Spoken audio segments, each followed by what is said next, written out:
While everyone has a different opinion about the right way to prepare food, there are some common cooking myths that are simply untrue. We're here with Tawfik, the executive chef at the International Center, and he's going to help us decipher fact from fiction when it comes to the kitchen. Hello, Tawfik. Hi, Rebecca. Thanks for being here. My pleasure. Thanks for having me again. Okay, so you have a cooking quiz for us. I do. All right, let's jump right in. Okay. What's the first question? Question number 1. Myth or fact, you can't properly deep fry in olive oil? I think that that's a fact because I think it's a carcinogenic if the temperature's too high. In fact, it is a myth. Okay, interesting. You can deep fry in olive oil. The smoke point of olive oil is around 400 degrees Fahrenheit. Okay. We generally deep fry it around 350, maximum 375. Interesting. So you can deep fry in olive oil, as the Mediterranean world would agree with. All right, what's our second question? Question number 2, myth or fact?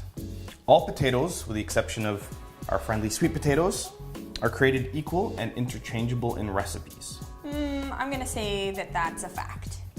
That is also a myth. You have certain potatoes, like a russet, or what we know as a baking potato. Yep. These have very low moisture content. Okay. So when you bake them, they come out really nice and fluffy. Yes, they right? do. So that's why we like them for baking. That also makes them great for mash because then you can add extra milk or cream and butter to them and get them really nice and rich. Add the moisture. Yes, add the moisture, add the richness and flavor to it. Whereas a potato like a red skin potato has a higher moisture content. Okay. Generally the skin is a little bit thinner, so we eat them with the skin on. Yes. And it holds together well in a potato salad or roasted potatoes. It doesn't fall apart, whereas a russet potato would. And then sort of the best of both worlds would be our Yukon Gold potato. Mm-hmm. It's nice and light and fluffy, like a russet, but it also keeps together well like a new potato or a red skin potato. So I guess different potatoes for different purposes. Yes. Okay, interesting. Now, what's the next question? The next question is, you should never bake with cold eggs. I actually have no idea about this one. I'm gonna say that that's a myth. That one can be a myth or a fact. Oh, okay. So I'm gonna leave that one in the middle, and I'm gonna explain why. They whip up a lot fluffier when they're at room temperature. Now, if you have to separate the eggs and the whites and the yolks, you should do that while the eggs are cold because the yolks get very fragile when they're warm, and it becomes very difficult to separate them. Okay, very good, interesting facts. All right, what's the next one? So the next question, when cooking pasta, do you need to fill the pot with boiling water? Well, I assume so, yes.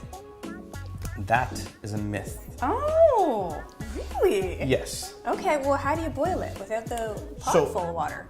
1, you don't need a ton of water, and 2, it doesn't need to be boiling. Once it boils, the pasta goes in. The most important thing is once you put the pasta in, give it a good stir because it starts releasing its starch. And if you just leave it without stirring it when it goes into the pot, that starch comes off the pasta and then the pasta just sticks together in one big clump at the bottom of your pot. And then if it's just gently simmering or even barely simmering, then it's fine to sit in just a little bit of water covered and not even necessarily boiling. Now we're going to talk about pasta some more, right? You have another one here for this? Yes, pasta's my favorite, so we're going to spend a little bit more time on this one. Okay. You should not add salt to the water before it boils. I think that is a myth because I think you should. That, I'm going to say, this is one of those times where science and opinion don't always mesh. I'm going to go neutral on that one. Okay. So, salt increases the temperature that water has to reach for it to boil. Yeah. So it actually makes the water boil a little bit slower. Okay. But we're talking about a half degree. So we're talking about maybe a second or two longer. So you should always season the water, but when you season it isn't nearly as important as the fact that you seasoned it. And what about olive oil? Can you use that in the water? There's no use to add olive oil. The olive oil is not going to do anything because the oil and water don't come together, they stay separate. Yeah. So the oil will just float on the surface. It does help with boiling over, but like we said, if you turn your pot down to a simmer, then you don't have to worry about that. No, so don't waste your oil. Okay, great. Okay, now the final one. Final question. This one I'm excited about because I love fruit. Yes. dried fruit is just as healthy as fresh fruit. I'm gonna say that that is a fact. And I'm gonna say that you are correct. Yay! That is a fact. Okay. So, a few things about dried fruit and fresh fruit. They both have the same caloric content and the same sugar content, but we have to remember that fruit is dried, so it's smaller. So if you're looking at that apple, for example, it is probably the equivalent of this many slices. Oh my goodness. So you're not gonna eat 4 apples in a sitting. No. At least I don't think you're gonna eat 4 apples in a sitting. So you wouldn't eat that whole bowl of apple slices. Okay, well, I've learned a lot here, and I'm sure the viewers have too. Thank you very much. My pleasure. Thank you for having me.